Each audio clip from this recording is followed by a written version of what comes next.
Bienvenidos una vez más a Valija de Apócrifos.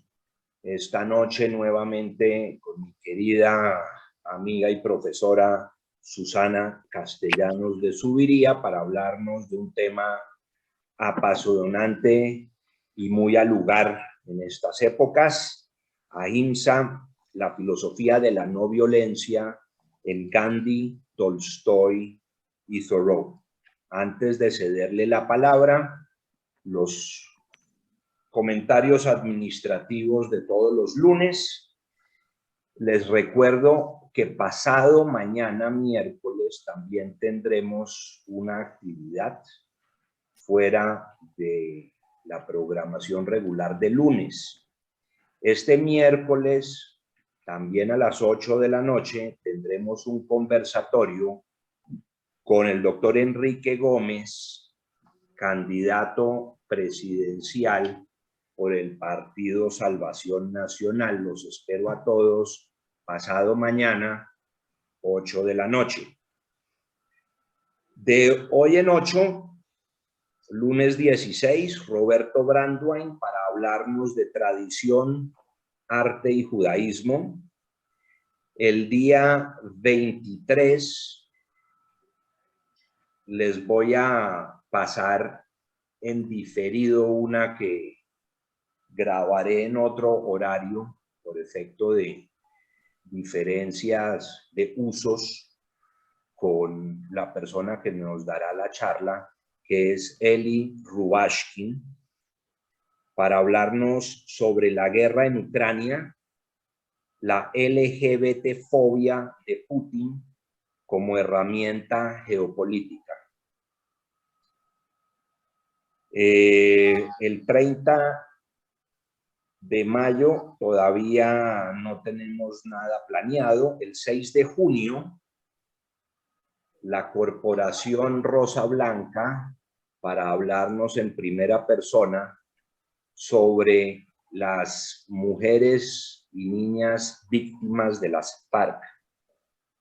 Y el 13 de junio, el profesor Enrique Martínez Ruiz para hablarnos del impacto de la migración judía en el desarrollo urbano de Bogotá. Ahí podrán escuchar sobre las Nieves y la Perseverancia y todos esos barrios que estábamos comentando ahora. Sin más, le cedo el micrófono y este foro a mi querida Susana. Muchas gracias por estar nuevamente con nosotros. Muchas gracias, Jackie, por la invitación y por el espacio para conversar sobre estos temas y explorar un poco estos temas. Buenas noches a todos, gracias por estar aquí.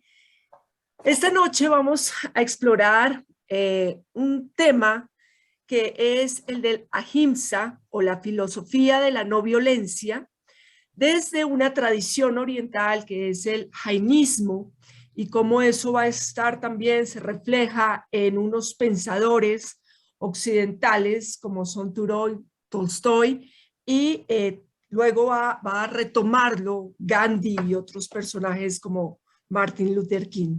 Pero entonces comencemos con el ahimsa. ¿Qué es el ahimsa y de dónde surge? La ahimsa, entonces, es un término en sánscrito que se refiere a un concepto filosófico que aboga por la no violencia y el respeto a la vida. Es un término que es el antónimo de himsa, que es violencia. La himsa, entonces, es una importante doctrina del budismo, del hinduismo y del jainismo, siendo en el jainismo una de las corrientes que se desarrolla en la India, donde va a ser el pilar central de este sistema religioso. Entonces, en el jainismo se interpreta el ahimsa como un símbolo de paz y respeto hacia todos los seres capaces de sentir. La primera aparición de este término se encuentra en las Upanishads, que son unos libros sagrados del hinduismo que tienen como Están datados según los historiadores en diferentes fechas, pero para algunos, la mayoría son como del siglo XII antes de Cristo. Estos, entonces aquí está el símbolo de la ahimsa. Ustedes ven esta manito con esta rueda, ¿cierto? Esa rueda que es la rueda del samsara o de la reencarnación, que está también dentro del hinduismo y dentro del budismo. La idea es que no es tan chévere seguir reencarnando, hay que salir de ese ciclo de reencarnación y para esto la práctica de la ahimsa ayuda. O sea, ya se logra entonces alcanzar lo que se busca en estas religiones de la India, tanto en el hinduismo, el budismo, el jainismo, es salir del ciclo de reencarnación y entrar en lo que se llama el nirvana o el moksha, que es ya como el estado de iluminación. Ese es el ideal, a eso se le apunta, a no seguir reencarnando, porque cada vez que se reencarna es que se cometieron errores acá, entonces hay que seguir repitiendo. Entonces, el punto es encontrar las estrategias de vida para dejar ese ciclo de reencarnación y para los jainistas el ahimsa, la práctica de la no violencia, es la clave. Entonces, esta rueda nos está representando esa reencarnación y a la vez la búsqueda de la verdad. Hay que seguir buscando, hay que seguir explorando a través de la no violencia. El jainismo, para aclarar un poquito este concepto, es una doctrina originada en la India, surge hacia el siglo VI antes de Cristo, tiene un fundador que es Mahavira. El siglo VI antes de Cristo, también como para poner un poquito en contexto, es el siglo de Buda, de Lao Tse, de Confucio, es un siglo de bastantes personajes muy interesantes. Entonces, ellos tienen la particularidad, los jainistas, de que no tienen una creencia en algo así como un Dios, sino que se le apunta es a esa comunión con el universo que se logra a través de la no violencia. Entonces, es interesante por no tener dioses, sino estar centrada en el comportamiento. Eso es muy importante. Y este comportamiento incluye la alimentación. Entonces, pues son vegetarianos estrictos porque esa idea de no violentar incluye los animales. Van a tener también los jainistas una vida bastante ascética y hay unas conductas que van a marcar, como que marcan su autorregulación, es la no violencia, la veracidad, no robar, no tener posesiones materiales y la castidad, que está también en otras tradiciones de la India. Acá vemos un templo, de la fachada de un templo jainista y tienen como dos corrientes principales que son los Digambara y las Stembavaras. Esto es a manera de dato curioso, me parecen interesantes presentarles estas corrientes del jainismo, pues porque es una tradición que no es muy conocida y tiene pues dos corrientes y así a grosso modo. Estos que ustedes ven ahí, los Digambara, eso significa vestidos de cielo porque están desnudos, ¿sí? Entonces, muchas veces, en muchas de sus prácticas están completamente desnudos y en ocasiones tienen esa escobita que ustedes ven ahí, que es con plumas de pavo real, es para que cuando caminan van limpiando el piso y así no pisar una hormiga ni ningún insecto que pues no causarle daño a nadie. No obstante, y esto es de alguna manera irónico, lo que los diferencia de la otra corriente del jainismo, que son los svetambaras, es que los svetambaras sí consideran que las mujeres pueden alcanzar el nirvana o el moksha, que es esa liberación espiritual, mientras que los digambara no. Entonces ustedes ven ahí sentaditas en las svetambaras, que son las mujeres que practican el jainismo, pero entonces no dentro de todas las corrientes del jainismo está la creencia de que las mujeres puedan alcanzar esta iluminación, pero entonces las esbetambaras sí creen, de hecho consideran que uno de los gurús, por llamarlos de algún modo, que van reencarnando, uno de ellos fue mujer, y eso pues ya le da a la mujer y a los personajes femeninos un estatus bastante alto. Entonces, incluso, como ustedes pueden ver ahí, en la actualidad existe los jainistas, aunque pues no son los más populares. Aquí vemos el símbolo de Mahavira, que es del siglo VI antes de Cristo, y es, lo ven acá, el símbolo, el personaje desnudo, y digamos, los principios, la sabiduría, la conducta ética, el entrenamiento de la mente, forman parte de los principios de los jainistas. Y deben tener entonces también dentro de la sabiduría, ¿eso qué implica? ¿Qué es sabiduría dentro del jainismo? La visión o comprensión correcta, el pensamiento, determinación correcta. Y esto de lo correcto está, digamos, apuntando a no violentar y a no hacerle daño a nadie. La conducta ética incluye un hablar correcto, un actuar correcto, un medio de vida correcto, que también está apuntando a no hacerle daño a nadie. Entonces, en todos los aspectos de la vida se está pensando todo el tiempo en no hacerle daño a los demás. Igual hay un entrenamiento de la mente, al igual que otras tradiciones de la India practican la meditación, y la meditación es una práctica que implica un esfuerzo de estar presente o de conciencia del momento correcto, del momento presente, que está conectado de alguna manera, o eso en Occidente se está llamando en la actualidad como la tradición del mindfulness, de estar presente, y viene pues de las prácticas orientales, entre ellas la del jainismo. Entonces la concentración, que tus pensamientos estén presentes todo el tiempo para que no te dejes llevar por los impulsos que te pueden hacer querer hacerle daño a otro. Entonces eso implica una concentración, porque el instinto a veces pues, lo puede a uno sacar la piedra y no desearle el bien a los demás. Entonces, estas ideas que están ahí desde la antigüedad han estado presentes también en personajes cercanos, digamos ya desde el siglo XIX. Hay una reflexión sobre estas ideas desde otro ángulo, desde otro ámbito en Occidente, pero que están presentes de alguna manera en todos lados. Como vamos a ver más adelante, Gandhi decía que estas ideas estaban presentes en todas las religiones.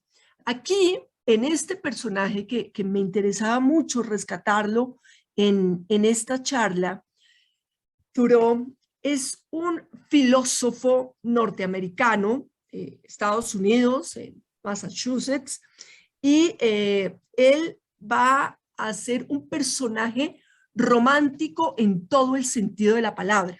Quiere decir, corresponde a su época.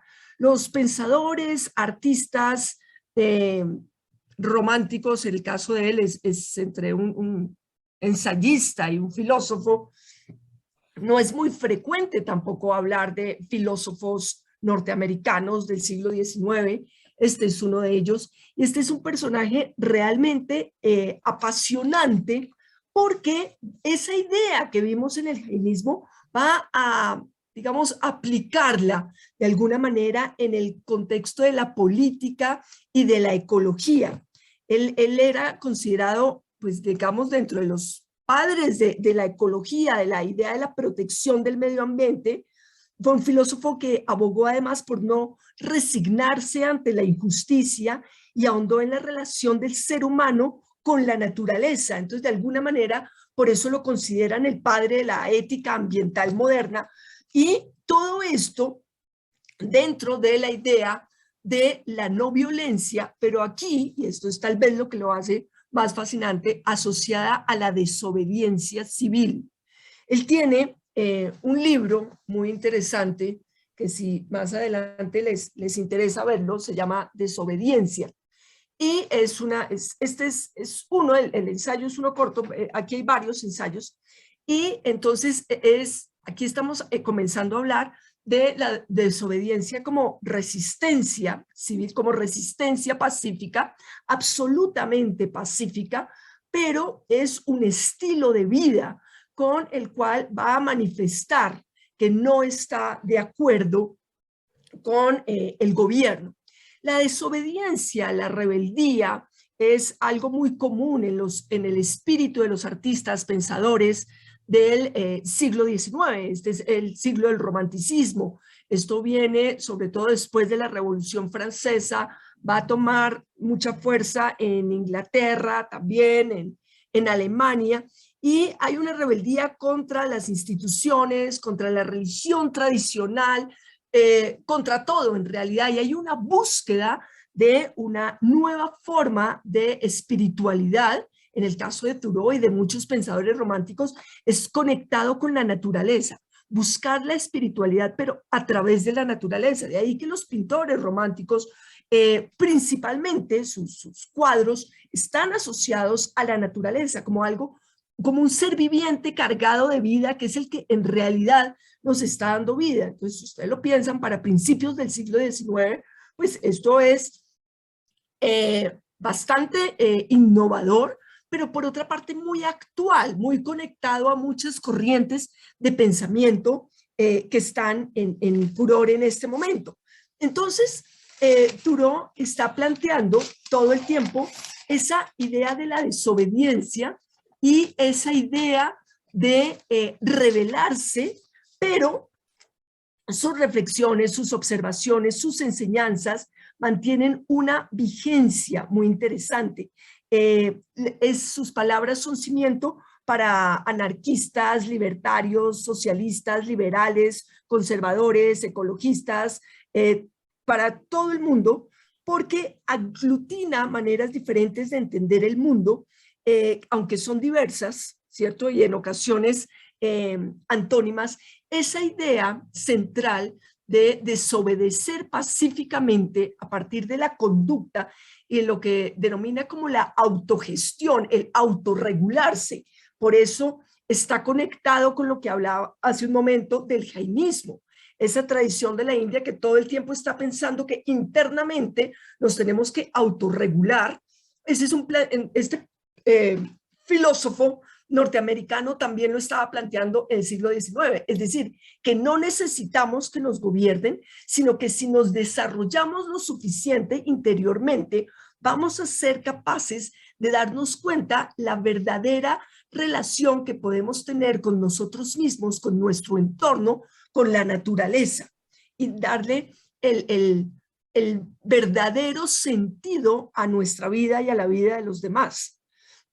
A partir de un concepto como la desobediencia. Entonces es algo supremamente interesante. Él además, como está en contra de cualquier forma de culto a la personalidad, entonces él no está invitando a que se le imite, ni a que se le siga, ni a que nada, pues porque estos personajes pues están en contra de ese tipo de colectividades mesiánicas o caudillistas, y más bien a lo que invita es a la reflexión interna.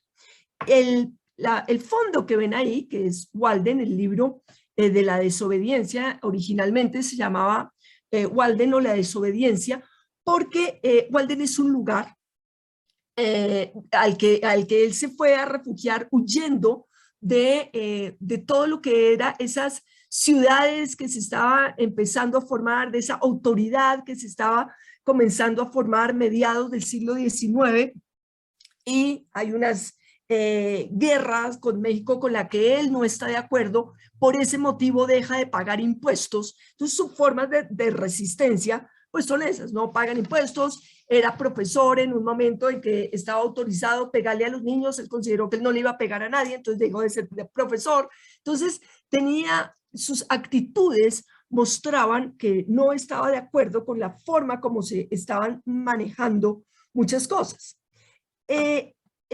Entonces este personaje Thoreau se inspiró en otro personaje que es absolutamente fascinante, que es Shelley. Shelley es inglés y él escribió La Máscara de la Anarquía.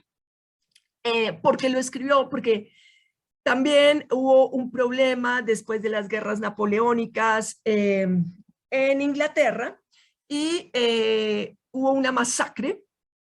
Y en esa masacre el ejército mató como 18 personas que tampoco querían pagar impuestos que les estaban cobrando después de la guerra. Y Shelley, que es un poeta, uno de los más importantes poetas ingleses del romanticismo, escribió este poema en el que está criticando lo que curiosamente habíamos visto desde el jainismo, que son como lo que debemos evitar. Shelley está aterrado con el crimen, el fraude, la hipocresía, está viendo que desde el gobierno hay una gran cantidad de corrupción y entonces está apuntándole a otra cosa. ¿A qué es a lo que le apunta Shelley? ¿Sí? Entonces, ¿qué es la libertad? Bien podéis decir que lo mismo es que la esclavitud, pues su propio nombre ha crecido tanto hasta ser un eco de vosotros mismos. Es ir al trabajo y tener tal sueldo que os mantenga apenas para el día a día sobre vuestras piernas, igual que vivir a merced de tiranos en prisión. Vosotros así os volvéis para ellos, telares y arados y espadas y palas, lo queráis o no, agacháis el lomo para su defensa y manutención. Es a vuestros hijos verlos desnutridos, mientras que sus madres ven abracadabras. Cuando tan sombrío el viento en invierno, ellos van muriendo mientras voy hablando. Y es desvivirse por una comida que los hombres ricos en sus francachelas les dan a sus perros, que al pie de su mesa, bajo su mirada, rollizos se atracan. Entonces está describiendo una serie de injusticias que está viendo, estamos hablando del principio del siglo XIX en Inglaterra. Y entonces es un personaje que está haciendo una descripción poética y está invitando a reflexionar, a no aceptar sencillamente esa situación que se está viviendo. Entonces hay una resistencia pacífica, que lo está haciendo desde la poesía, y Thoreau se va a inspirar en este poema, que es un poema bastante fuerte, además bastante fuerte para el momento en el que está.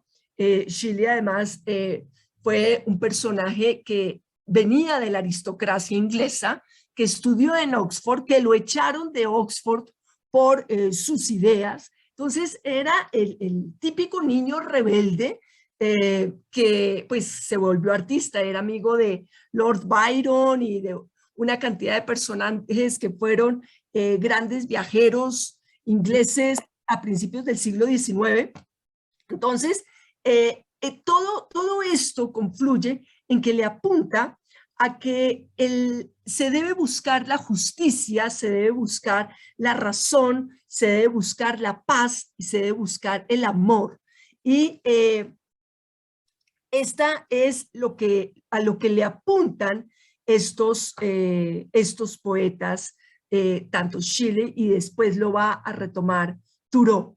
Entonces, ¿cómo se llega a esta reflexión? Mediante la poesía, mediante las palabras, y cómo la literatura inspira, incita a este tipo de reflexiones.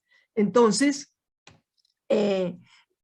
sigue hablando, ¿sí? de esta denuncia social que hace, y va a decir pues que se alcen, ¿sí? Alzaos cual leones tras un breve sueño, y en tal abundancia que sea invencible, librada la tierra de vuestras cadenas, de ese rocío que anoche os cayera, pues sos muchos y pocos son ellos. Entonces es un poema bastante fuerte, ¿cierto? Que está alzando, que está levantando el espíritu de las personas, y que pues a Thoreau lo va a inspirar muchísimo, y él va a escribir su ensayo sobre la desobediencia y todos sus relatos sobre Walden, y ese volver a la naturaleza. Hay que tener en cuenta que para este momento en Europa, en Estados Unidos, se está viviendo lo que se conoce como la segunda revolución industrial. La primera había sido en Inglaterra, y entonces hay un distanciamiento del campo, un acercamiento a las ciudades, está apareciendo una nueva clase social que es la clase obrera, y esto está generando unos movimientos sociales que, si bien traen mucha riqueza, también traen muchísimos conflictos sociales, y eso es de alguna manera lo que se está reflejando. Lo interesante acá es cómo, a partir del concepto de la desobediencia pacífica, se está empezando a inspirar una forma de resistencia no violenta ante lo que se consideran unas marcadas injusticias sociales. Entonces, las ideas de Thoreau van a influir, ¿cierto?, en otros personajes, como va a ser León Tolstoy. Entonces, a Tolstoy lo conocemos por libros como Ana Karenina, La Guerra y la Paz. Él tiene bastantes cuentos, pero él tenía también una faceta muy interesante. Él era un hombre profundamente cristiano, y él va a tener una profunda crisis con su cristianismo. Es un cristianismo ortodoxo, por lo que él es ruso. Él va a tener una crisis muy fuerte, y el motivo por el que tiene una crisis fuerte es porque él no puede entender que el cristianismo apoye la guerra. Entonces, él considera que si un cristianismo apoya la guerra, ese es un cristianismo al que él no puede pertenecer. Y ve también las injusticias sociales. Él tiene unos textos en los que está hablando de las injusticias, está hablando de cómo se debe actuar, y continúa hacia lo que él considera que debió ser el cristianismo primitivo, ¿cierto? Y que es a esa forma de amor fraternal, apuntándole a la desobediencia civil a partir del amor cristiano, es de alguna manera a lo que le apunta. Entonces, Tolstoy, que al igual que otros personajes que hemos hablado, había nacido en una familia aristocrática. Tolstoy era de una familia aristocrática rusa, y él va a tener un despertar espiritual que se refleja en su obra, que se conoce como una confesión.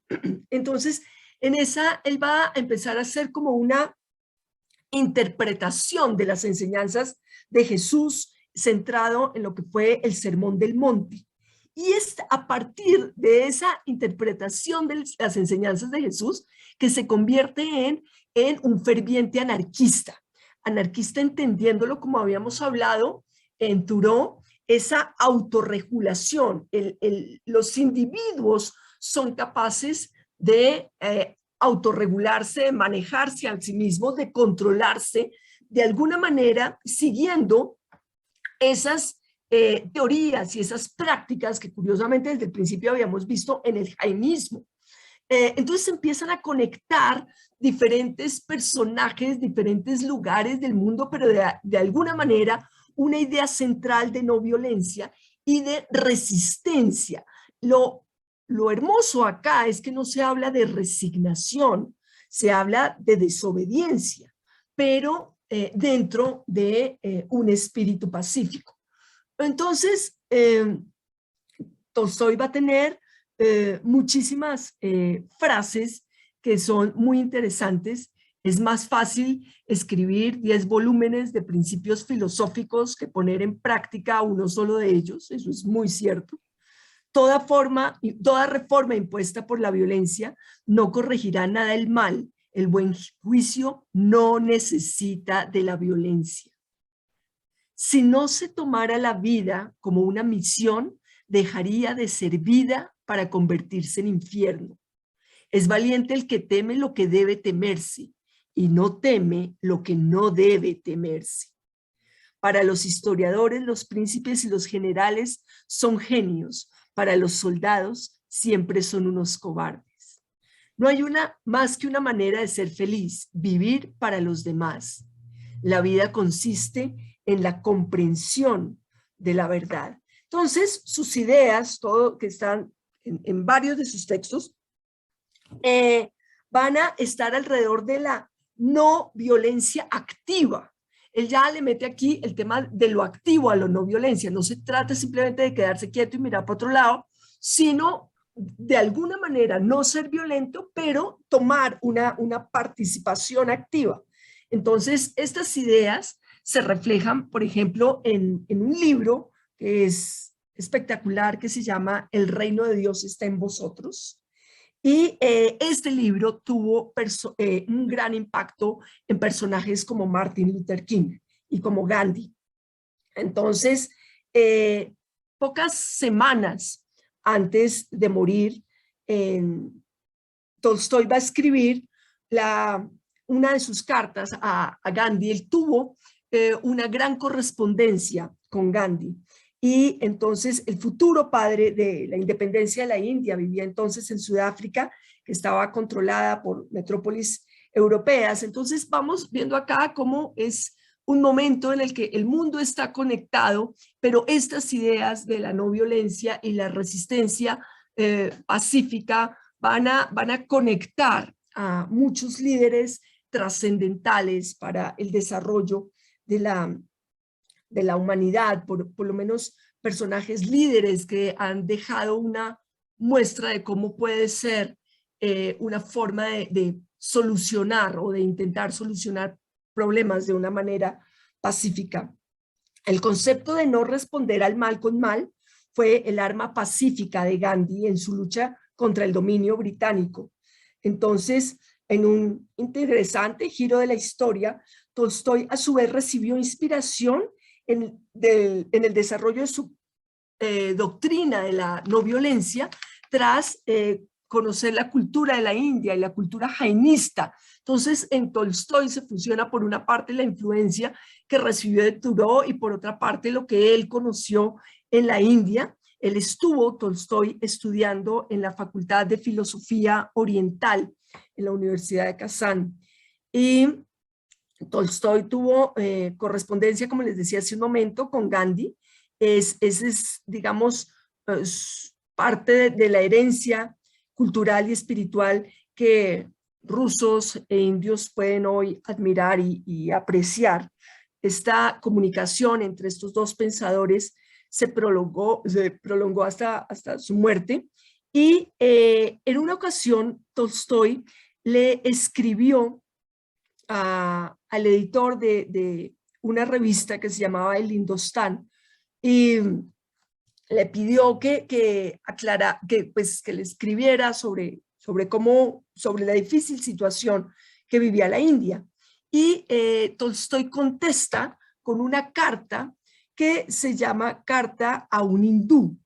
Y Gandhi se interesó por el artículo y le escribió. En aquella época Gandhi era un abogado que trabajaba en Sudáfrica y Tolstoy ya se había convertido en un gran escritor y de todos modos en esas cartas fueron espiritualmente muy cercanos. Esta es la tumba de León Tolstoy, ustedes pueden ver acá, conectada, o sea, entre la naturaleza, de alguna manera, con esas ideas, ¿cierto?, que había recibido de Thoreau, de Walden, en el que se planteaba como la naturaleza, el único espacio, estar dentro de la naturaleza es el único espacio donde el espíritu humano realmente se puede desarrollar, donde realmente el ser humano puede ser. Y Stefan Zweig consideraba que la tumba de Tolstoy era la más bella del mundo, un precioso lugar de recogimiento que Jackie me dijo cuando conversamos sobre este tema que había tenido una sensación muy especial que cuando tuvo la oportunidad de visitar esta tumba. Meto la cucharada ahí. Tolstoy sí era bien aristócrata. Vivía en una mansión espectacular y espectacularmente grande Queda esa Yasnaya Poliana, queda unas, voy a calcular unas 4 o 5 horas al sur de Moscú.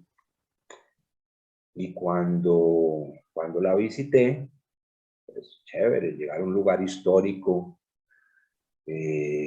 conocer de cerca donde vivió Tolstoy y demás. Creo que ni sabía que ahí estaba enterrado. El hecho es que, entonces, allá hay una tumba, vamos a verla. Para llegar a eso que ven ustedes en la foto, hay que caminar por un sendero entre ese bosque, varios cientos de metros, no sabría cuántos, pero varios cientos de metros hasta llegar uno a esa tumba que en su momento y a hoy, y eso va el comentario a lo que le mencionaba antes a doña Sara sobre sepulcros, ¿no? Particulares, me pareció el más hermoso y sublime que había visto y a hoy lo mantengo. Es que fue mágico llegar hasta allá y creo que resume perfectamente este concepto de la no violencia. Y para mí era la tumba más bella del mundo que había visto. Entonces, cuando estábamos con Susana hablando de cuál sería el próximo tema, ¿no? Y le comento, no, es que la tumba de Tolstoy es la más bella del mundo, déjeme y se la muestro. Me metí en Google a buscarla y, oh sorpresa, me encontré con eso, ¿no? Que el famosísimo paisano Stefan Zweig, pues también la consideraba la más bella del mundo, ¿no? Y sí, me sostengo. Es una maravilla y es perfecta descripción del tema de hoy. Gracias, Susana. Ok. Entonces, siguiendo con el tema en el que estamos, entonces esta es la carta que le va a mandar Tolstoy, en la cual ustedes pueden ver en los subrayados en rojo, dice que el amor, es decir, la aspiración de las almas humanas a la unión y que la actividad que se desprende de esa aspiración es la ley única y suprema de la vida humana. Es algo que todo hombre sabe y siente en el fondo de su alma. Con mayor claridad puede verse en los niños. Lo sabe y lo siente mientras no se enreda en las doctrinas falsas del mundo. ¿Sí? En mi opinión, sigue Tolstoy más adelante, quien mejor le expresó fue Cristo. ¿Sí? Señaló el peligro de su distorsión propio de las personas demasiado atadas a los intereses mundanos, es decir, el peligro de permitirse defender sus intereses por medio de la fuerza, es decir, como él dijo, de devolver con golpe el golpe recibido, de recuperar por la fuerza los objetos expoliados, etcétera, etcétera, etcétera. Él sabía, ¿cierto? Como puede saberlo toda persona sensata, que la práctica de la violencia no es compatible con el amor como ley fundamental de la vida. Realmente es muy lindo esa interpretación que hace en medio de su crisis religiosa, porque pasó por una crisis religiosa muy fuerte, porque no podía entender cómo el cristianismo ortodoxo estaba apoyando las guerras y estaba apoyando maltratar a humanos. Eso fue lo que le generó a él una profunda crisis religiosa. Entonces, es muy bonito esta carta realmente. Entonces, dice, la diferencia entre los pueblos cristianos y los demás pueblos consiste en que el universo cristiano, la ley del amor, se expresó con tanta claridad y precisión como no se había hecho en ninguna otra doctrina religiosa, y que la gente del universo cristiano adoptó solemnemente esta ley, pero al mismo tiempo se autorizó a sí misma la violencia y edificó su vida sobre la violencia. Eso era la gran crisis para Tolstoy. ¿Cómo es posible que en ninguna otra religión esté tan claro que tienes que amar al prójimo y toda esta religión cristiana, ¿sí?, católica y las diversas formas de protestantismo sean sustentado sobre la violencia. Y por lo tanto, toda la vida de los pueblos cristianos es una constante contradicción. La cuestión ahora es obvio, se plantea así, una de dos: o reconocemos que no reconocemos ninguna doctrina ética o religiosa y nos guiamos en la organización de nuestra vida solo por el poder del más fuerte, o bien reconocemos que han de ser abolidos nuestros impuestos recaudados por la fuerza, así como nuestras instituciones judiciales y policíacas y sobre todo el ejército. Todos estos personajes, Thoreau, Tolstoy y Gandhi, detestaban, ¿sí?, el ejército. Sobre todo Thoreau y Tolstoy son abiertamente, o sea, eso no puede existir. Y vuelven sobre el tema del anarquismo entendido como una autorregulación de los individuos. Los individuos no necesitan que los estén amenazando ni nada de esto.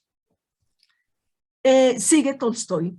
El socialismo, el comunismo, el anarquismo, el ejército de salvación, el aumento del crimen, el desempleo de la población, el lujo demencial de los ricos frente a la miseria de los pobres, el número de suicidios que aumenta de manera aterradora, todo esto son indicios de esa contradicción interna que debe ser y será solucionada.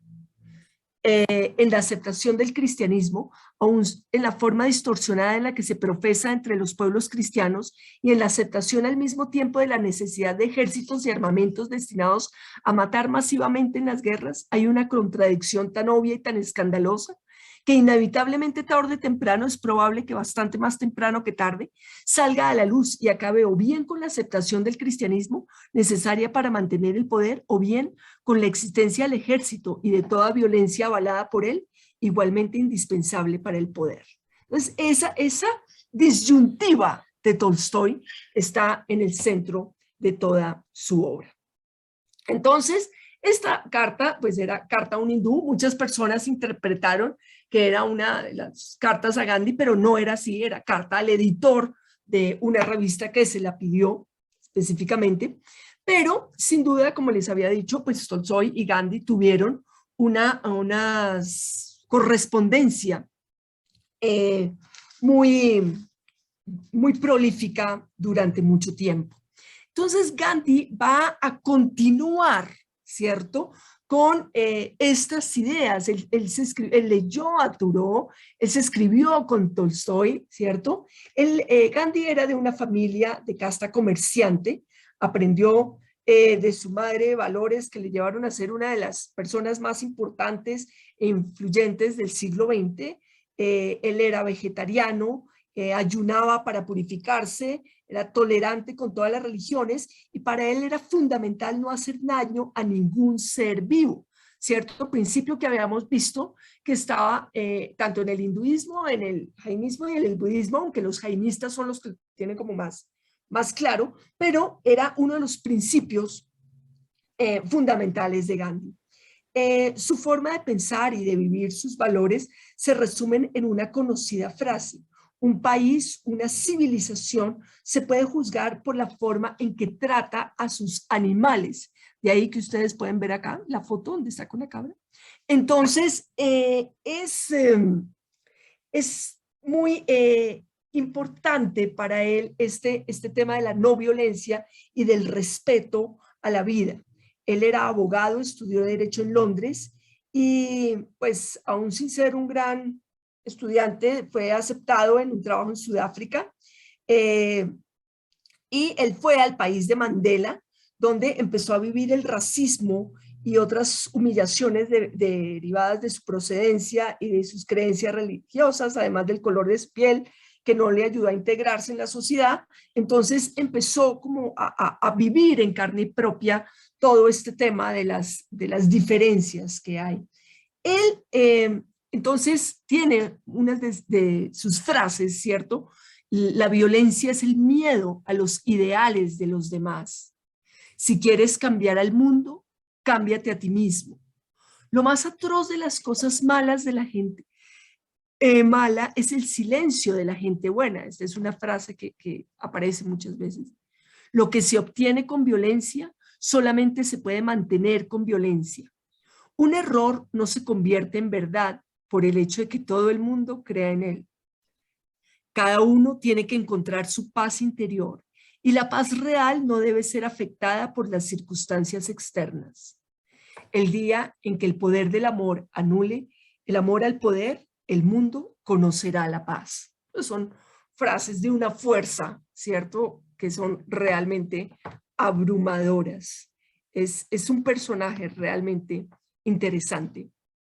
Entonces, Gandhi va a ser del ahimsa, que es pues, el tema central de esta charla, el báculo de su doctrina. Y él la definió así: la no violencia no consiste en renunciar a toda lucha real contra el mal. La no violencia, tal como yo la concibo, entabla al revés, una campaña más activa y más real contra el mal que la ley del talión, cuya naturaleza misma da por resultado el desarrollo de la perversidad. Él no creía en la ley del talión. Yo levanto frente a lo inmoral una oposición mental y por consiguiente moral. Trato de enmudecer la espada del tirano, no cruzándola con un acero mejor afilado, sino defraudando su esperanza al no ofrecer ninguna resistencia física. El ahimsa secuencialmente es no violencia en pensamientos, palabras y obras. El ahimsa es cooperación, es respeto a las ideas ajenas, respeto a todas las religiones, escuelas, organizaciones. Sin embargo, el yo, el ego, el mí mismo, egoísmo, odio, rencor, frustración, envidia, celos, ira, miedo, etcétera, es contrario a la ahimsa. Ciertamente el personalismo, el deseo revanchista, la autosuficiencia, el querer resaltar como ego es la ponzoña maldita que conspira contra la paz, contra la cooperación. Entonces, él pues va a ser uno de los líderes, ¿cierto? Cuando pensamos en la no violencia, pues pensamos en Gandhi, y él utilizó pues la ética del jainismo para complementar su concepto del Satyagara, que es un término que utilizó, que acuñó Gandhi, que se puede traducir como insistencia en la verdad, fuerza del alma o fuerza de la verdad, ¿sí? Y es con insistencia. Hay que ser insistentes en la verdad de una manera pacífica. Entonces, un pequeño grupo de espíritus determinados, inspirados por una fe inextinguible en su misión, puede alterar el curso de la historia. Este que sigue es bellísimo. La oración no es estar pidiendo, es un anhelo del alma, es la admisión diaria de la propia debilidad. Es mejor en la oración tener un corazón sin palabras que palabras sin corazón.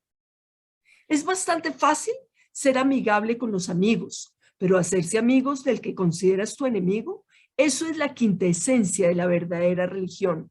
Lo otro es mero negocio. Cuando me desespero, recuerdo que a lo largo de la historia el camino de la verdad y el amor siempre ha ganado. Ha habido tiranos y asesinos y por un tiempo pueden parecer invencibles, pero al final siempre caen.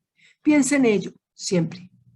El amor es la fuerza más humilde, pero la más poderosa de la cual dispone el mundo.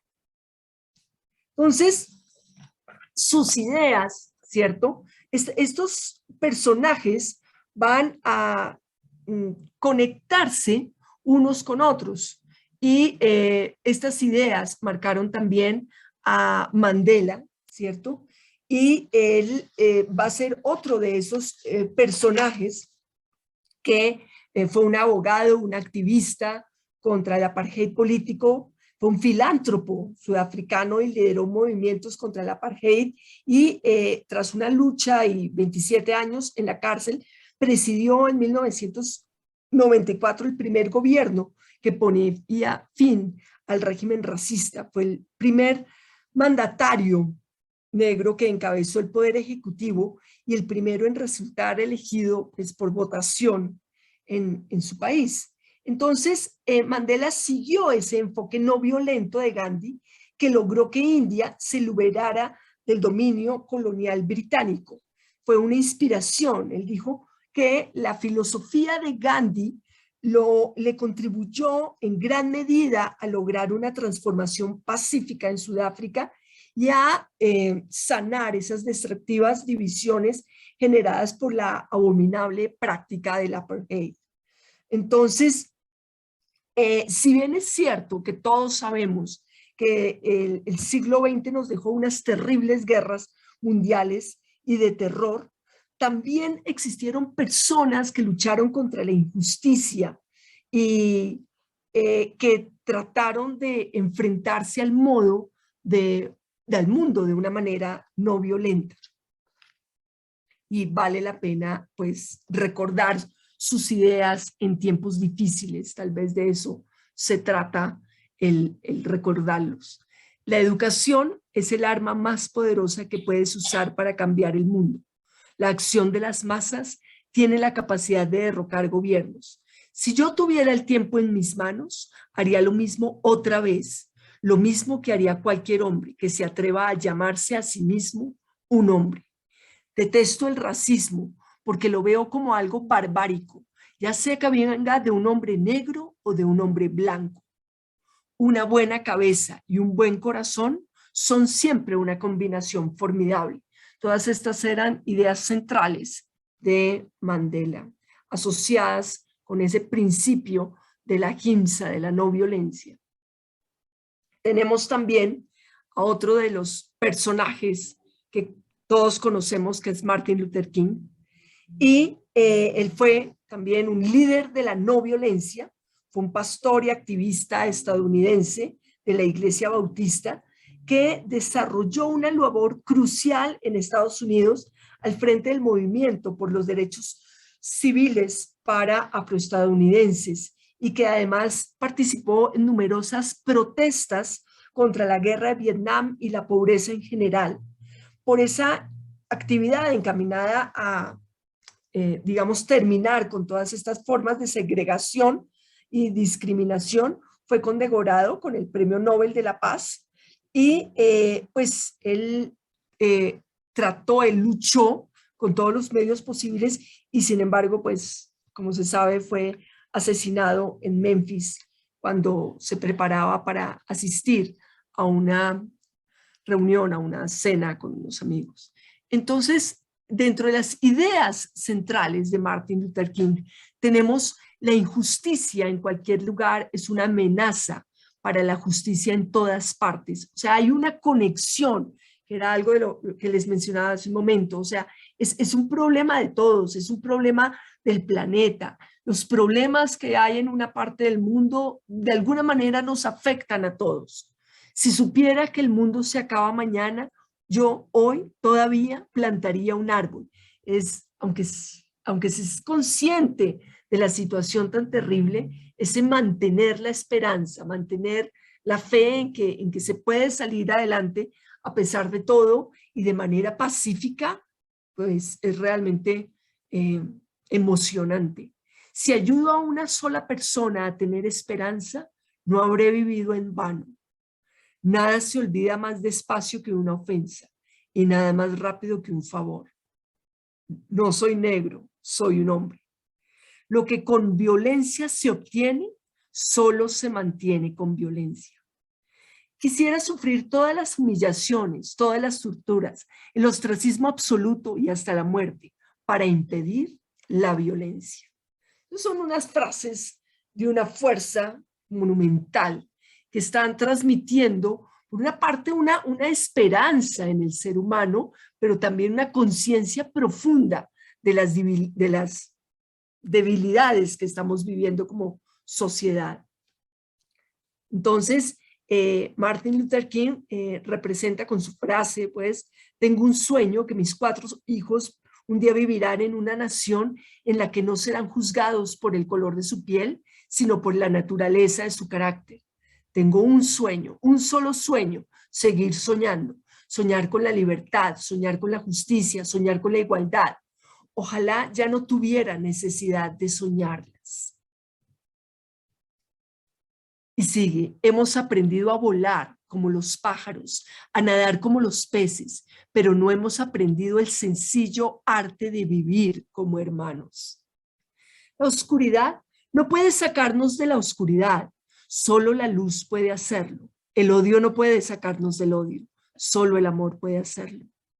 La libertad nunca es voluntariamente otorgada por el opresor, debe ser exigida por el que está siendo oprimido. Esto es muy interesante porque es que en ningún momento se está hablando de resignación, es una resistencia, es una desobediencia civil pacífica. Solo propensos a juzgar el éxito por el índice de nuestros salarios o el tamaño de nuestros automóviles en lugar de por la calidad de nuestro servicio y la relación con la humanidad. Eso es bellísimo. Nunca, nunca tengas miedo de hacer lo que es correcto, especialmente si el bienestar de una persona o un animal está en juego. Los castigos de la sociedad son pequeños en comparación con las heridas que infligimos en nuestra alma cuando miramos hacia otro lado. Entonces también es un llamado a no ser indiferentes frente a lo que está sucediendo en el mundo. Luego, vamos a ver que ya personajes mucho más cercanos en el tiempo, ¿cierto? Que plantean esta idea de la no violencia. Entre ellos, me parece interesante presentarles a ustedes o recordarles a ustedes esta noche a Marshall Rosenberg, que es un psicólogo estadounidense y él plantea la comunicación no violenta.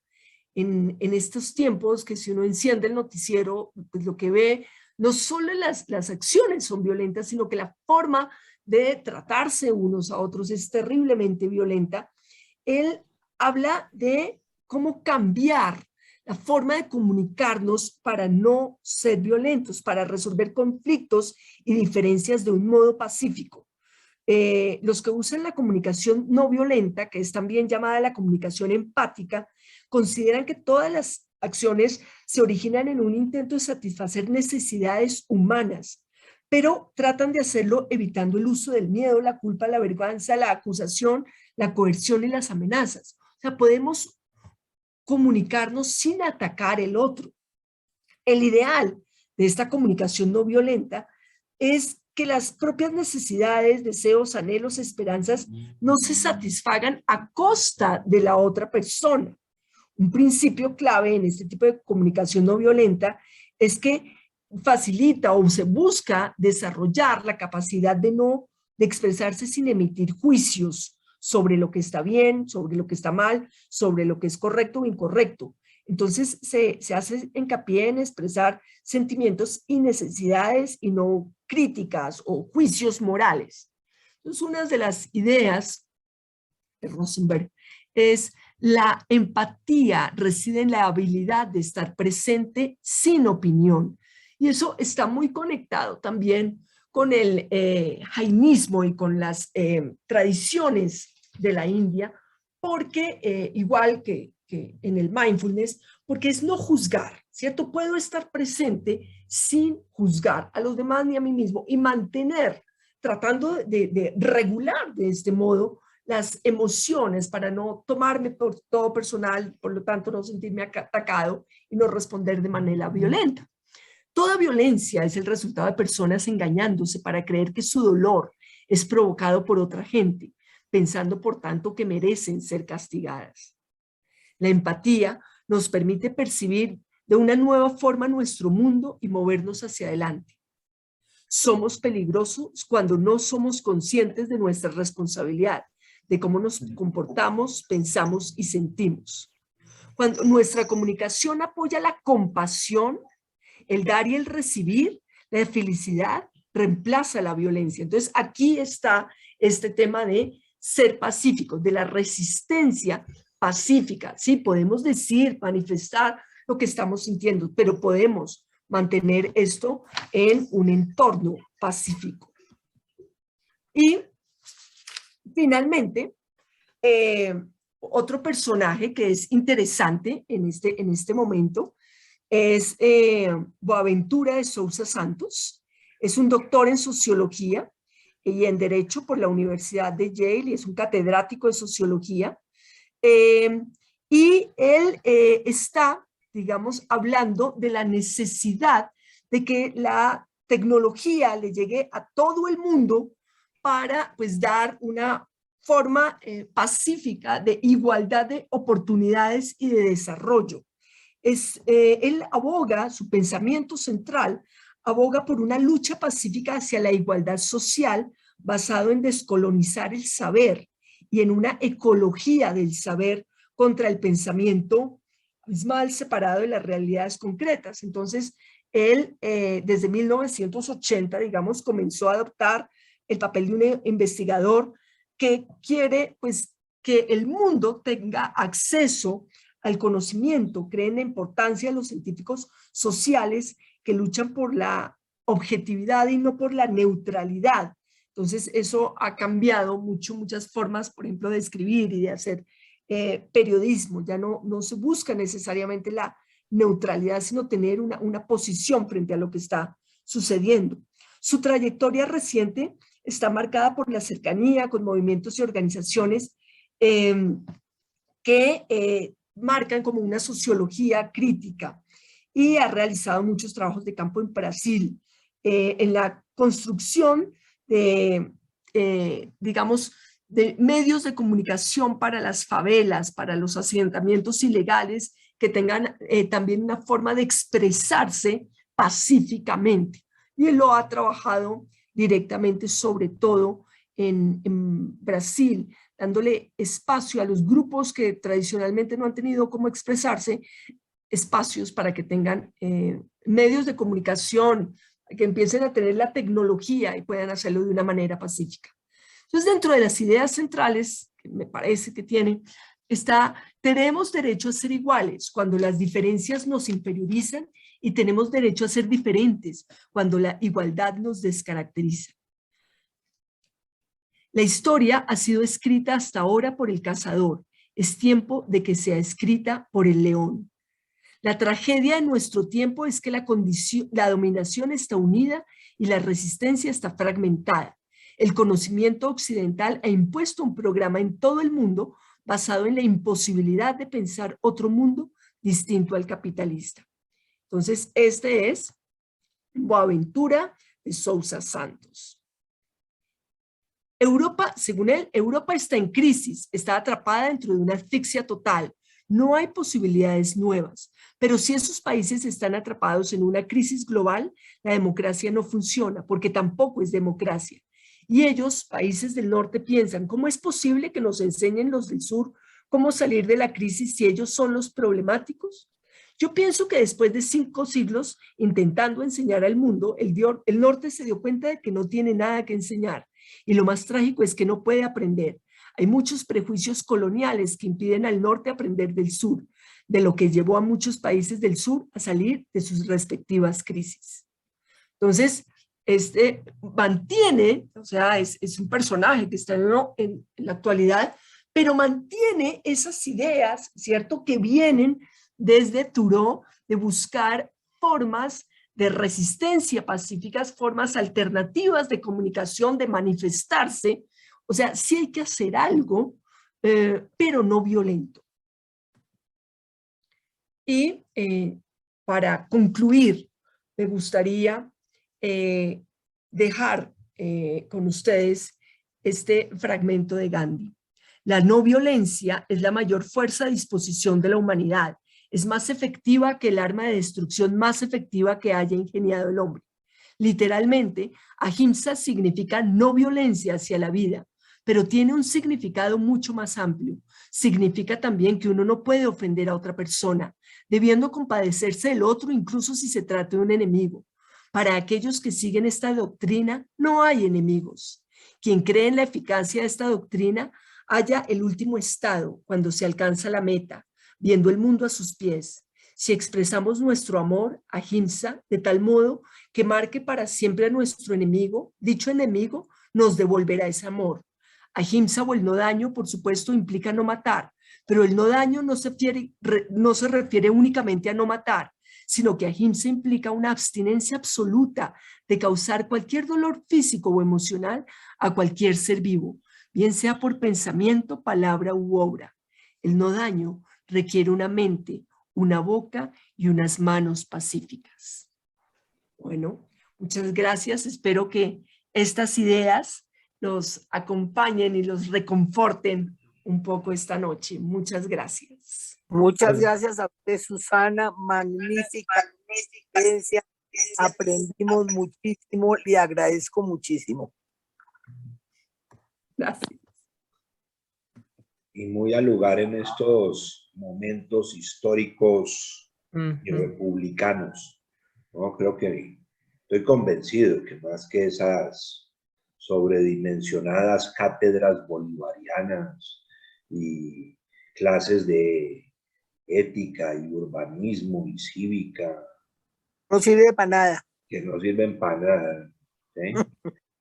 Esto encapsulado y repartido en plazas públicas, bien que nos hará. Muchas gracias. Preguntas, comentarios del público, por favor.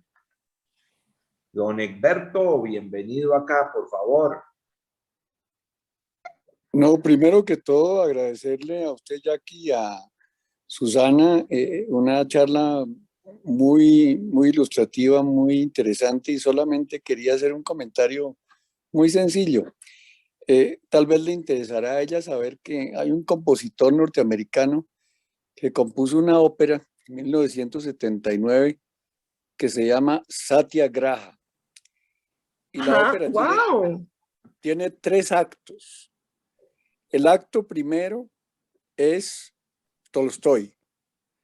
El acto segundo es Rabindranath Tagore. Y el acto tercero es Martin Luther King. Wow. El personaje principal de la obra es Mahatma Gandhi. Entonces, es una obra muy interesante porque precisamente, pues su presentación, lo primero que pensé fue en ella. La ópera es difícil de enfrentar por varias razones. Es una ópera muy poco popular que se presenta solamente en teatros, en instituciones que cuentan con una infraestructura, sobre todo de dinero, para poderla montar. Y segundo, es una ópera que es ya un reto muy grande para cualquiera que quiera enfrentarla porque está escrita en sánscrito.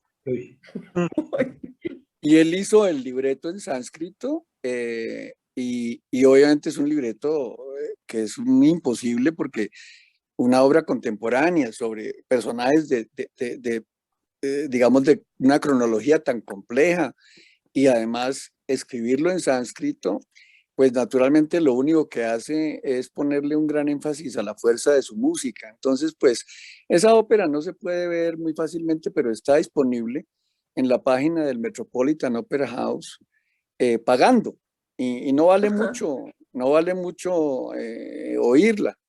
Y lo que no se puede es grabar y no hay una grabación disponible lamentablemente, pero me pareció que a usted le podría interesar conocer esta ópera y pues tratar de Claro que entrarla, sí. como le digo, y porque coincide perfectamente en al menos casi el 90% de su presentación. Lo único, naturalmente, es la presencia de Tagore, que Sí. pues ya uno cuando mira la ópera y entiende un poco, entiende mejor por qué está allí, pero pues lo otro es lo que le decía.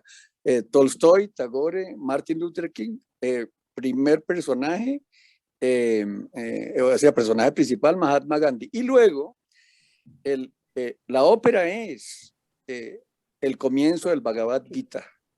Ajá. Es el personaje que se plantea lo que quiere decir la guerra y lo que quiere decir la violencia.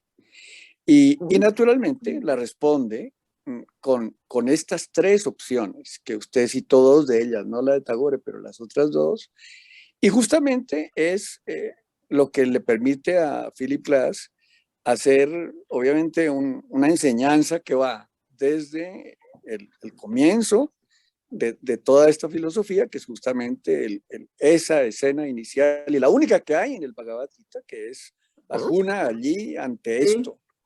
Y obviamente lo que viene después, pero expresado en términos, como le digo, musicales. Entonces me pareció que que tal vez a usted le interesará. Yo creo que ya le interesa ver esta Muchísimo, moderación. muchísimo, muchísimo. Me parece un tesoro. Vivo a la cacería de esos datos que no conozco para poder complementar los trabajos. Me encanta. Muchas gracias. No, a usted muchas gracias. Maravilloso aporte, Egberto, mil gracias. Hugo y luego Edgar, por favor.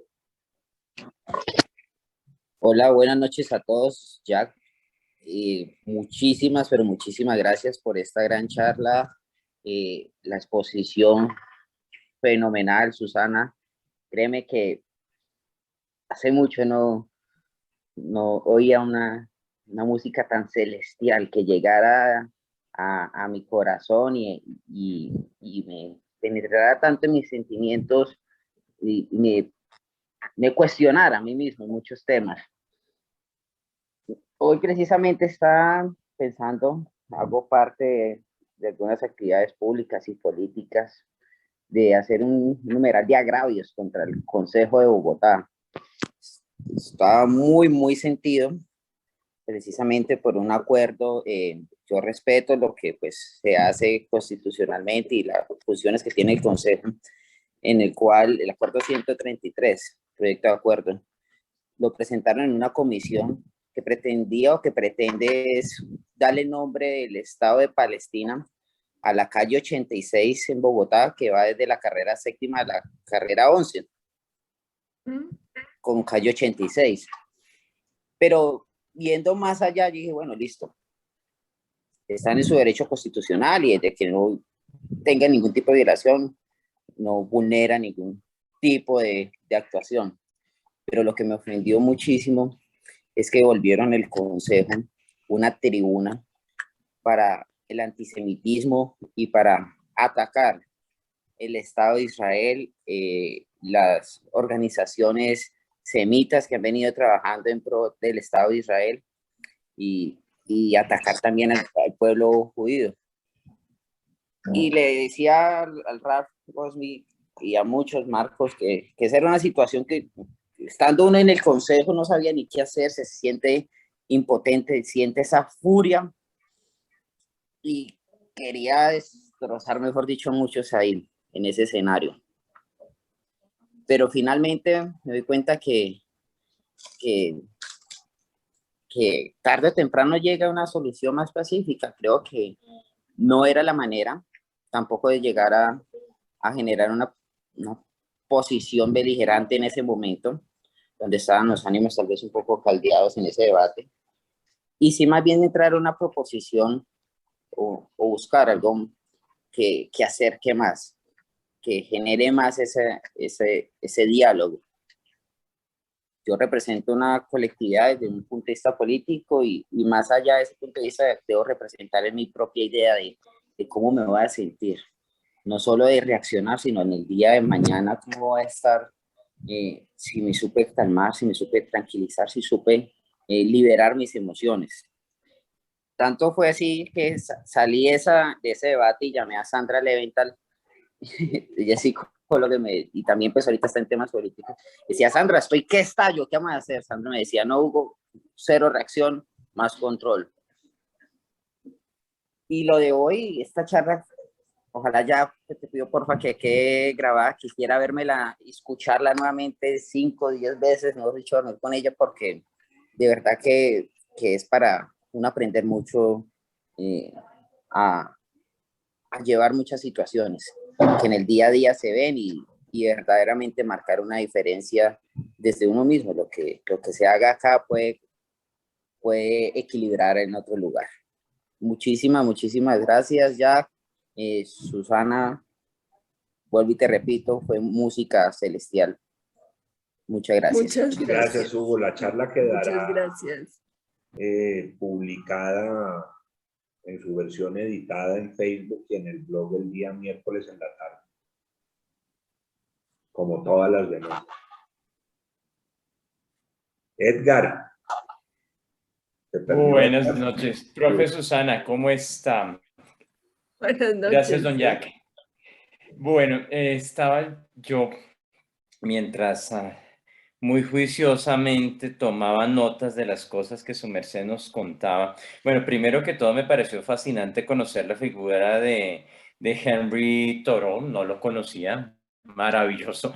Voy a buscar más de él porque hay cosas que me parecen, sí me parecieron fascinantes y creo que concuerdo bastante como con su visión del mundo y de esas cosas. Me hace acordar un poco de mí mismo más adolescente. Entonces, excelente descubrimiento, no lo conocía, me parece fabuloso, profe. Y pues bueno, ya concretando lo que quería preguntarle, es que se me vienen a la cabeza dos cosas. Cuando su merced nos hablaba, empezó hablándonos un poco del concepto de la IMSA y cómo es importante en el jainismo. Alguna vez yo tomé un curso de filosofía de la India y yo fui cristiano alguna vez, hace muchos años, de una tendencia no fundamentalista, valga la aclaración, protestante, pero no fundamentalista. Y una cosa que a mí me pasaba lo mismo que Tolstoy, realmente. Y literalmente me pasaba lo mismo. Y creo que pensando en lo del hinduismo también pienso como una cosa semejante, es cómo posiciones filosóficas como la del Sermón del Monte, que me sigue pareciendo, o sea, Mateo 5, 6 y 7, si mi memoria todavía no me falla, sí me siguen pareciendo como los textos centrales de la doctrina cristiana y como esa cosa de verdad en la práctica, digamos como en la historia del fundamentalismo cristiano, uno ve, o sea, cómo eso se aplasta de una manera salvaje, o cuando yo veo en la India esos enfrentamientos brutales, terroristas, asesinos entre hindúes y musulmanes en los estados donde convergen las dos cosas y hay líneas de fractura.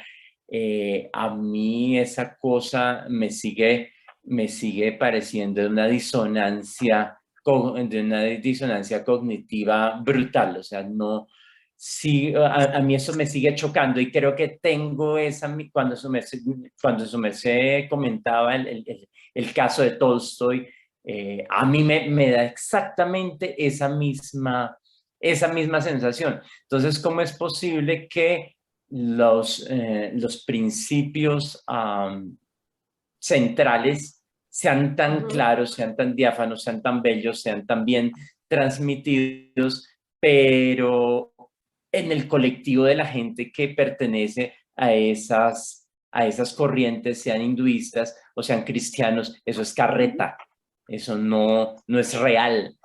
Entonces, sí, y pensaba otra cosa además, en el patriarca ese de Moscú y su alianza con Putin, y inmediatamente cuando su merced comentó eso, yo pensé, yo, pues, pucha, o sea, de pobre Tolstoy, si viera la barbaridad que está pasando ahorita con su amado cristianismo ortodoxo.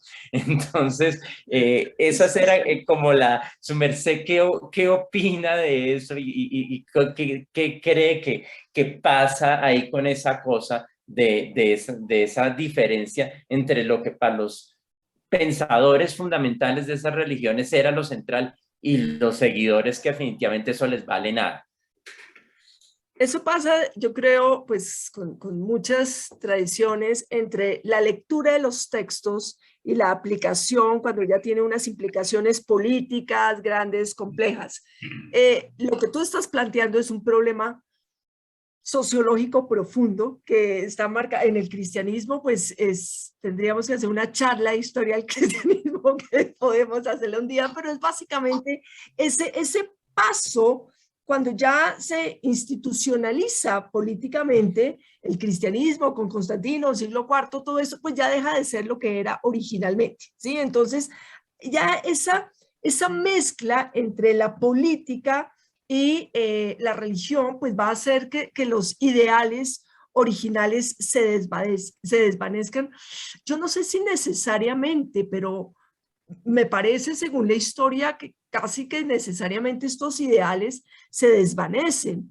De alguna manera, mi aproximación a todo esto, además, pues yo estudié historia del arte, literatura, estos son pensadores, muchos de estos tienen un componente muy marcado de lo poético, y la aplicación de estos ideales en la vida diaria tiene que ser algo del individuo, uno a uno, porque impuesto colectivamente no funciona. Entonces, ahí entraríamos en un proceso muy complejo del que tú tienes toda la razón. Yo también pensé en el tema de Cyril, que es el que está apoyando a Putin en este momento, pues el patriarca, y pues es exactamente el fenómeno que sentía Tolstoy. Tú tienes toda la razón, pero sí es un fenómeno complejo que muchas instituciones, o sea, cuando se institucionalizan los mensajes espirituales, que en su esencia pueden tener muchas similitudes unos y otros, pero ya cuando se institucionalizan en religiones asociadas con la política, pues ya la práctica y el dominio va a traer unas consecuencias muy, muy complicadas. Gracias. Gracias, profe. Yo opino diferente. Me permito discrepar acá. Y para mí es mucho más sencillo. Hasta donde yo conozco, dentro de las religiones relevantes a nivel mundial, con una excepción, todas tienen un contenido político importante, que van desde lo más perverso, y aquí yo no tengo ningún problema en decirlo a calzón quitado, expresado en el Islam, hasta algunas, no todas, las religiones orientales, que creo que a la hora de hablar del pacifismo están sobredimensionadas, por lo menos en el mundo occidental.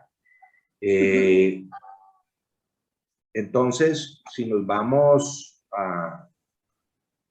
al extremo de cualquier religión, un fundamentalista islámico va a ser violento, y lo va a ser un fundamentalista cristiano, católico, evangélico, ortodoxo, lo que sea, y lo va a hacer un judío fundamentalista, y lo va a hacer también un budista fundamentalista. Es una religión que históricamente ha demostrado muchas veces que puede ser tremendamente violenta, ¿no? Como pasa, qué sé yo, en Myanmar ahora con los Rohingya, para nomás tener un ejemplo. Los hindúes, berracamente violentos. Entonces, no es que de repente de la nada surgió algo político, sino que tienen razones de fosear. Toda su panteón es una vaina violenta por excelencia, si uno quiere verle la parte violenta. Ahora, que tienen que, igual que los budistas de Myanmar pueden ser perfectamente violentos porque están ahí combatiendo en las fronteras del crecimiento del Islam. Entonces, cuando lo atacan a uno con armas vivas, pues no siempre es fácil ser pacifista. Creo que el único caso en el mundo donde un fundamentalista de una religión es necesariamente la persona más bella del mundo es en el caso de la religión Jain. En el jainismo, un fundamentalista Jain es el único fundamentalista con el cual yo me sentiría tranquilo, durmiendo tranquilo, con la puerta abierta, expresando lo que sea. Esa es la 21ª religión pacifista que conozco. Y el hinduismo que se nutre del jainismo, no, eso sí ya se convierte en un monstruo muy diferente. Jain son solamente como 14 millones, creo que la misma población mundial que hay de judíos en el mundo.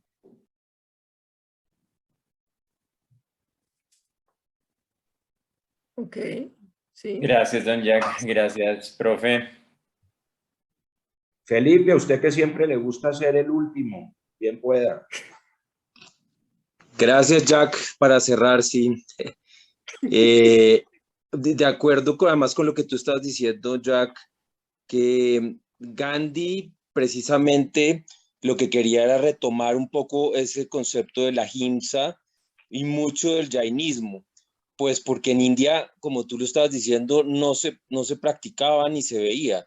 Entonces él estaba buscando retomar esa tradición antigua y se inspiró mucho en el jainismo con el tema de la ahimsa, y ese es muy, con Susana lo hemos hablado, muy, muy interesante ese tema. Y otro, pues quería mencionar dos cosas. Una, conectado con alguien que habló hace un momento de la música como herramienta, como camino para la paz y para la no violencia. Pues está un músico que seguro, Jack, tú conoces y que sé que ha sido un poco polémico, pero pues yo lo conocí hace 15 años en Berlín, que es Daniel Barenboim, y pues él tiene todo este tema de, pues yo lo vi en un concierto con músicos israelíes y palestinos, y pues digamos que hizo una presentación, un evento especial abocando un poco a la paz a través del arte y de la música. Entonces, pues de pronto ahora tú sí conoces, que seguramente lo has oído, puedes dar una opinión, pero porque seguro conoces más del tema.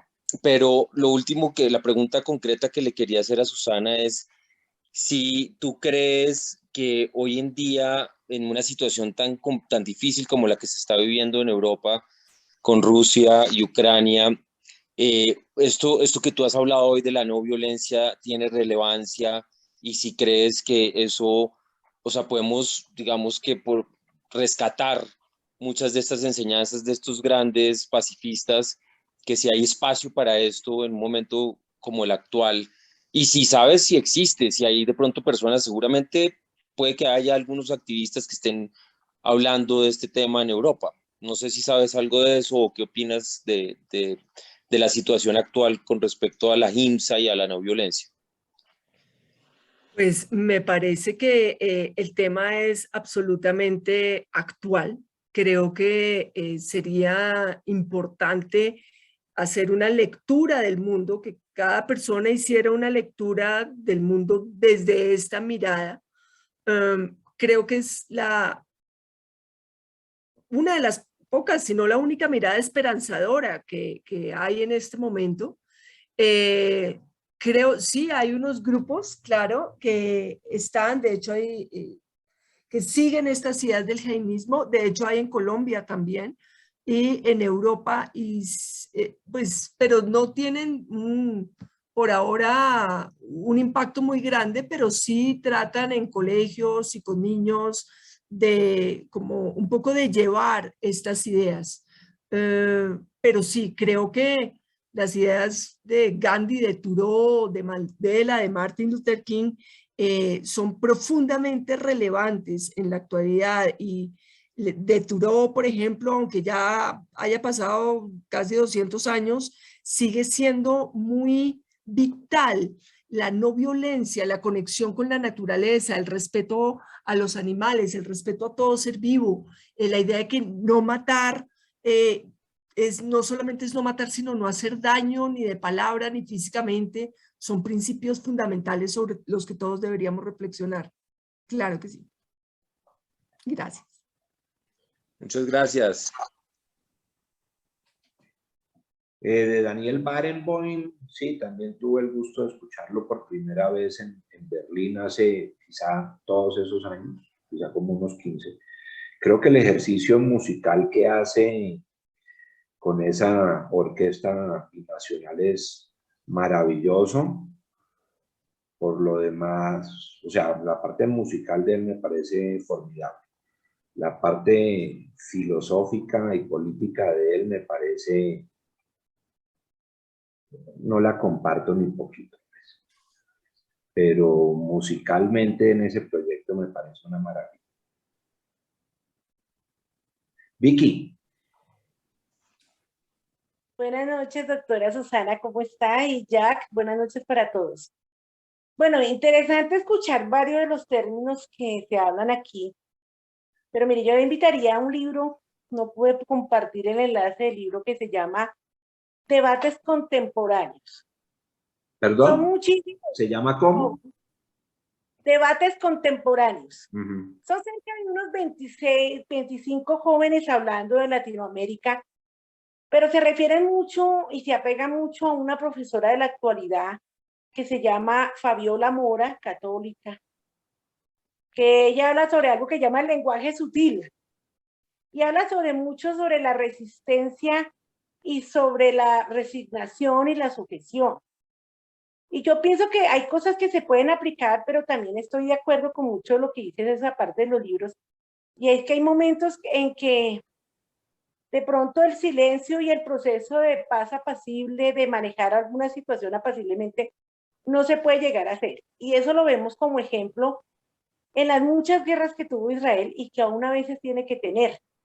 Hay momentos en que se puede trabajar y se puede aplicar lo que se llama la resistencia sutil o el lenguaje sutil, apacible, pero hay momentos que no. Y eso en el ejemplo contemporáneo de verlo ahorita, y no se trata de convertirse al otro lado, que los creyentes, por ejemplo, se ve como, en eso difiero muchísimo, la doctora, no, es que los cristianos o el ente creyente trabajaba la violencia porque no se sujetaba a ciertas resignaciones que se confunden con paz. Eso no existe. Y en los diálogos y en los debates de este librito que les digo que les invito a que lo lean, vemos jóvenes que se dan cuenta que finalmente el ejercicio del debate por una paz o el lenguaje sutil, hay veces no se puede utilizar. Me parece interesante la pregunta que no se contesta sobre si en Ucrania podríamos hacer ese lenguaje sutil, si se podría manejar en ciertas situaciones. Pues no, hay momentos en que no se puede manejar.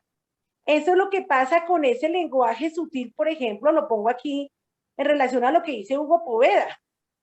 A mí me ha pasado, me late, yo no soy judía y creo que no alcanzo por mis apellidos ni quiero ser sefarí, pero bueno, yo amo al pueblo judío porque soy creyente. Y sin embargo, muchas veces me he parado, y se lo he dicho a mi querido y apreciado profesor Marcos Pecker, en el sentido de que hay momentos en que no solo se tiene que manejar la sutileza de paz, donde también el corazón se revuelca y hay momentos, no solo bíblicamente, sino muchas veces que se ha escrito y se ha tenido que trabajar unas veces del lado de la resistencia y otras veces en el lado de la sujeción. Pero eso es interactivo, eso no puede ser para todos. Yo me pregunto, y se volvería también a insistir, ¿cómo lo podemos aplicar en Ucrania? Pues no se puede. Hay momentos en Israel que tampoco se puede. Hoy por hoy nos pegaron un galopazo, me incluyo ahí porque me molesta el asunto del artículo de Santos, donde dice prácticamente que Israel es un elemento de guerra, porque no se resigna a ese lenguaje sutil. ¿Cómo se toma ahí eso? Entonces no es para todo. En mi concepto no es para todo.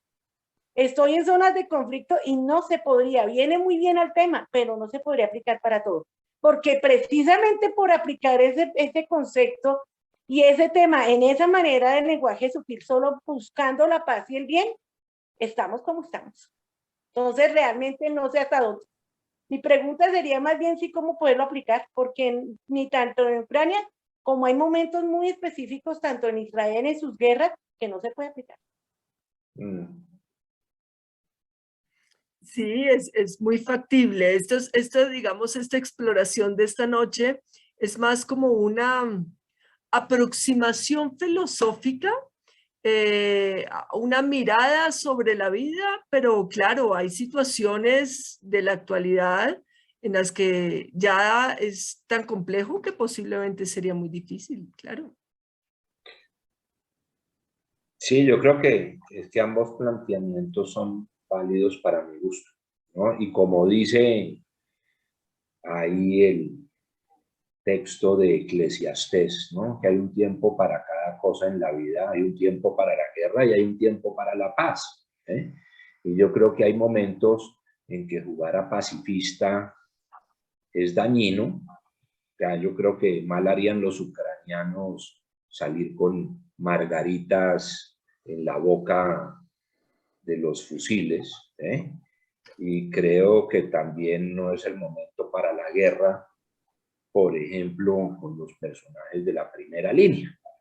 Tener un ejercicio tropical y del vecindario.